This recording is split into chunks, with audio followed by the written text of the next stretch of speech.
This aircraft, though originally it was designed as a bomber, became one of the fastest operational military planes when it entered service in 1941.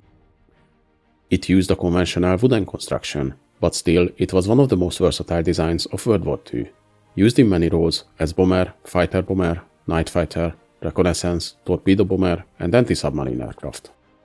This was the Havilland Mosquito, the famous wooden wonder. So let's see the history of this aircraft today.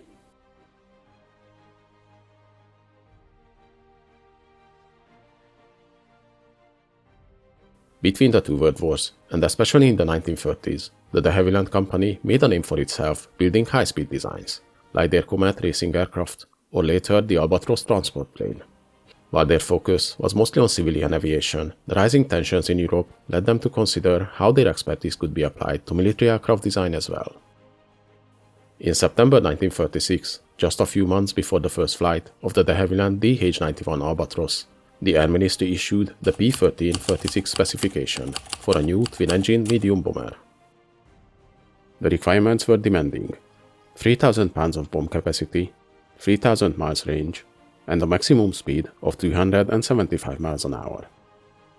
Several designs were proposed to meet the specifications, including the Avro Manchester, the Handley Page HP-56, the Hawker P-1336, and the Vickers Warwick. Over the following months, de Havilland actually worked on a modified version of their DH-91 Albatros, and they were confident they could meet the specifications. But in the end, they did not enter the competition and instead decided to pursue their own ideas. De Havilland argued that a twin-engine medium bomber wouldn't be able to meet all the requirements laid out in the P-1336 specification. Either the speed or the bomb capacity would have to be sacrificed. In their view, a small, lightweight and fast aircraft without defensive armament was the correct approach. The envisioned design would have been made of wood, using their expertise with the material and avoiding reliance on strategic resources like aluminum. The first idea, as we mentioned, was based on the Albatros design, but later completely new designs were explored for smaller 2- or 3-man crew planes with no defensive armament, more reminiscent to the German Schnellbombers than the heavier designs proposed earlier for the Air Ministry specifications. Geoffrey de Havilland contacted Air Marshal Sir Wilfrid Freeman in spring 1938, proposing their ideas and laying out his view about the limitations of the requested designs against the advantages of the unarmed but fast bombers. During 1938, they examined performance figures for several different engine, armament and size options. It was considered to build a 2-engine variant of the DH-91 Albatros or modify the new DH-95 Flamingo design to the bomber role. Over the following year, the ideas were slowly narrowed down to a completely new design. A smaller aircraft powered by 2 Merlin engines, with a 2-man crew, and of course, as de Havilland envisioned, no defensive armament to save weight and gain speed. This was their DH-98 model, and though it had no defensive armament, provisions were made for the installation of forward-firing cannons and machine guns. But despite the estimated performance figures, the Air Ministry showed little interest in the de Havilland proposal. But that was all going to change after September 1939, the outbreak of World War II. After the fighting began, the ministry started to show more interest, but many officials remained skeptical and insisted on more conventional designs, with a larger crew and installation of defensive armament. They argued that it's impossible to tell if this new bomber would actually be faster than the enemy fighters, and even if it would, how long this advantage would last. De Havilland, to comply with the ministry requests, investigated the possibility to modify their design with a gun turret, but their calculations showed this would have reduced the top speed of the aircraft by nearly 60 miles an hour. During November and December 1939, several meetings were held with the ministry officials, and the design was very fluid at this time, with de Havilland and the officials arguing over the direction and use of the aircraft. The Bomber Command still stated they will not accept a bomber without armament, fearing that the estimated speed figures will not be enough to escape German fighters. On the other hand, they pointed out that a light and fast design like this could be optimal for the photo reconnaissance role. Finally, on 29th of December, the project managed to get official backing. The B-140 specification was introduced for the type, calling for a light bomber reconnaissance aircraft with a bomb load of 1,000 pounds, a range of 1500 miles, and a top speed of 400 miles an hour, and a contract was issued to build a prototype. In March 1940, while de Havilland was busy working on the first prototype, this contract was expanded to 50 units of the proposed bomber. Only 2 months later, in May, a new specification, F-2140, was introduced for a long-range night and escort fighter with heavy armament, and de Havilland's foresight of designing their plane with provision for offensive armament paid off, as the type seemed perfect for the role, and they were authorized to build a prototype fighter version as well. Though the development of the type was accepted thanks to the persistence of de Havilland and Sir Wilfred Freeman, the future of the design still remained uncertain.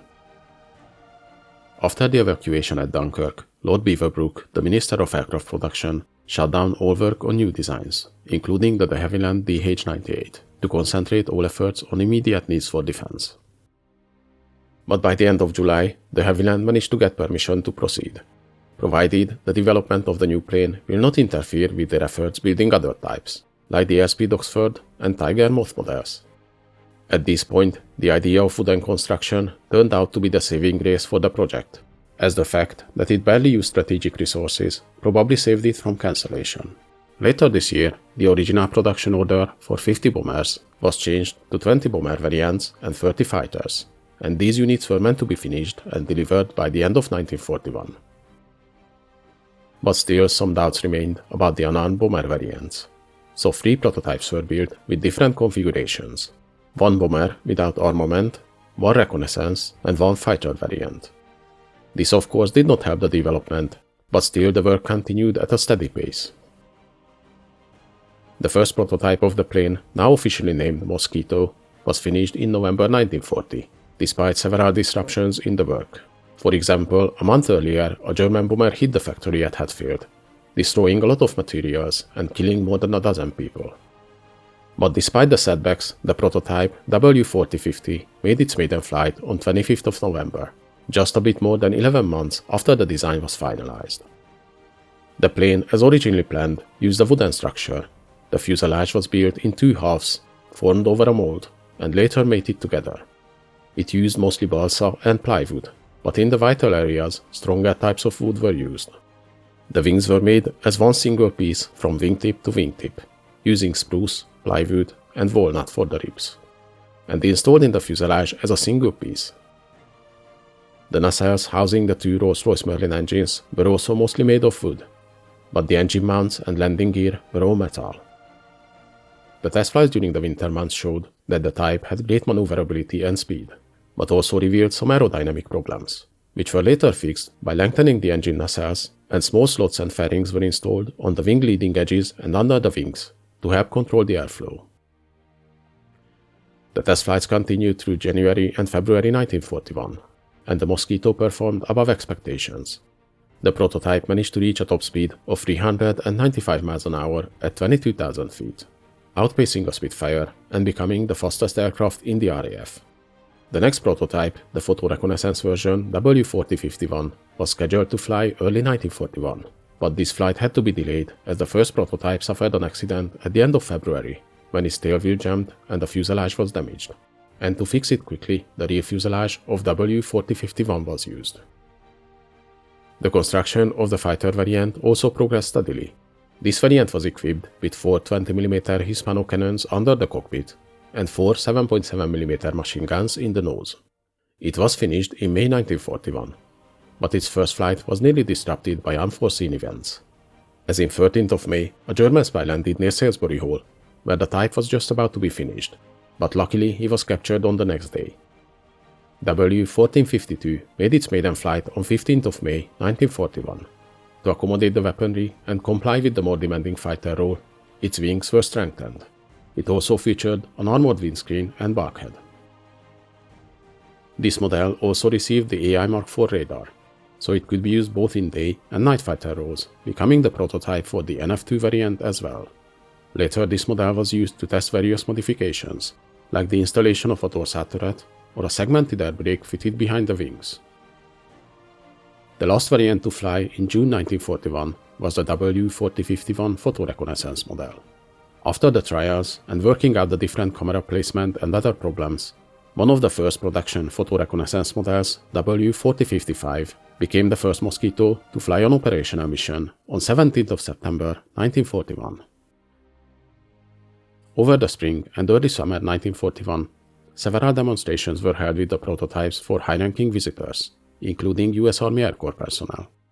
And finally, at the end of June, the Air Ministry issued production orders for the type for 19 photoreconnaissance and 176 fighter variants, with additional 50 bomber models added to the contract a month later. During the production of the type, several other variants were built, so let us take a look at those now.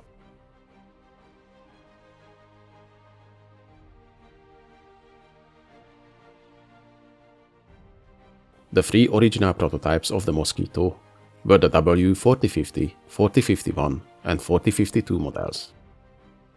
The production models of the Mosquito included photoreconnaissance, fighter, night fighter, bomber, fighter-bomber, and even naval variants. Since talking about all the variants in detail would fill a whole separate video, we will just list the main models and mention the most interesting modifications.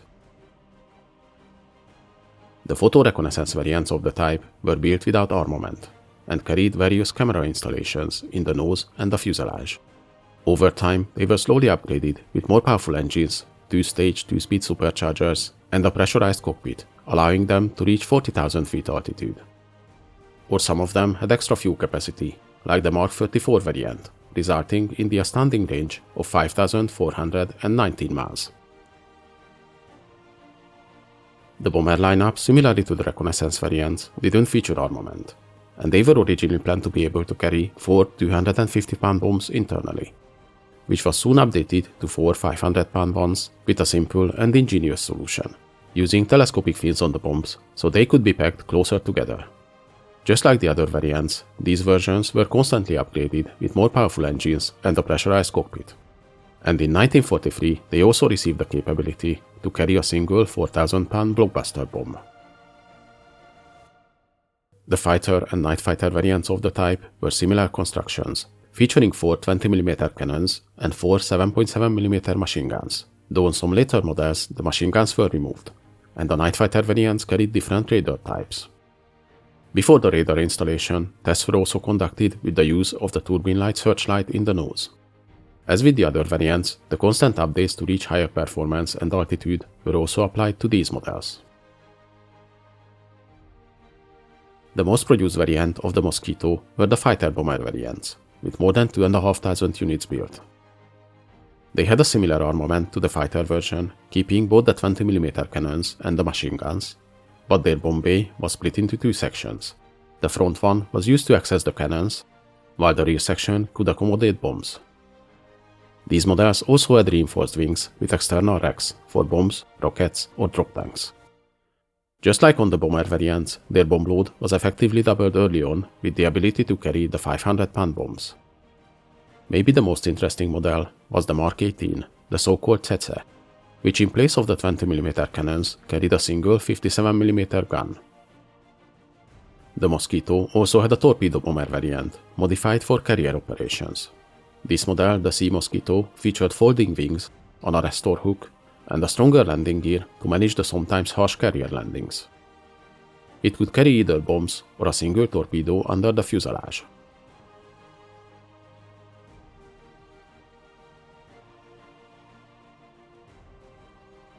The Mosquito was 41 feet 2 inches long, with a wingspan of 54 feet 2 inches. It had an empty weight of 14,300 pounds and a maximum takeoff weight of 25,000 pounds. The plane used two Rolls-Royce Merlin engines, each of them producing 1,710 horsepower. With the help of these engines, it could reach a top speed of 450 miles an hour. It had a combat range of 1,300 miles and a service ceiling of 37,000 feet. The plane's armament consisted of 4 20mm Hispano cannons under the cockpit and 4 7.7mm machine guns in the nose. It was able to carry 2 250 or 500-pound bombs in the rear bomb bay, plus another 2 250 or 500-pound bombs or 8 rockets under the wings.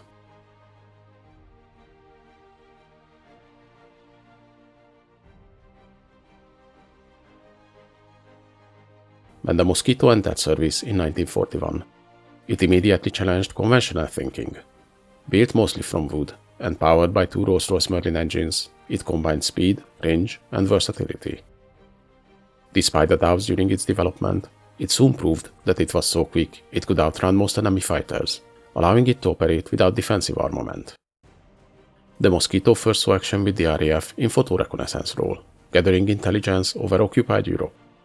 Its speed and high-altitude performance made it extremely difficult to intercept, and it quickly became one of the most effective reconnaissance planes of the war. Early variants like the Mark I and Mark IV flew deep into occupied Europe capturing intelligence, and their successors could fly even higher and faster, making interception nearly impossible. But the Mosquito's real impact came into light when it showed its bombing accuracy. Its bomber variants carried out many daring low-level raids during the war. In 1944, during Operation Jericho, the fighter-bomber variants blasted open the walls of Amiens prison, attacking with pinpoint accuracy to help free prisoners. A year later, during Operation Carthage, Mosquito struck the Gestapo headquarters in Copenhagen, flying at rooftop height to deliver their bombs with great accuracy. The FB Mark VI became one of the most versatile variants of all. Armed with cannons, machine guns, bombs, or rockets, it excelled in low-level intruder missions, destroying German planes on the airfields, attacking trains, and disrupting supply lines. Very few aircraft could match its combination of speed, firepower, and agility.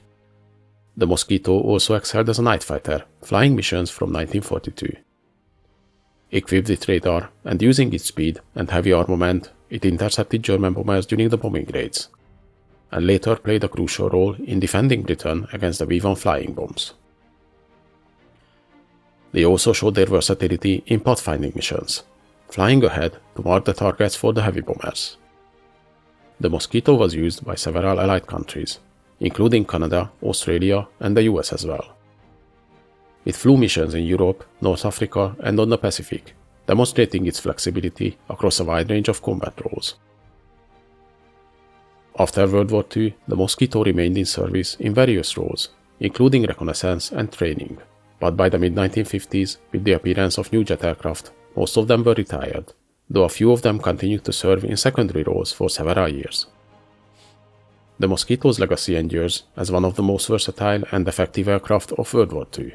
Its unique design and exceptional performance allowed it to fly missions that would have been impossible for other aircraft, earning it a lasting place in aviation history.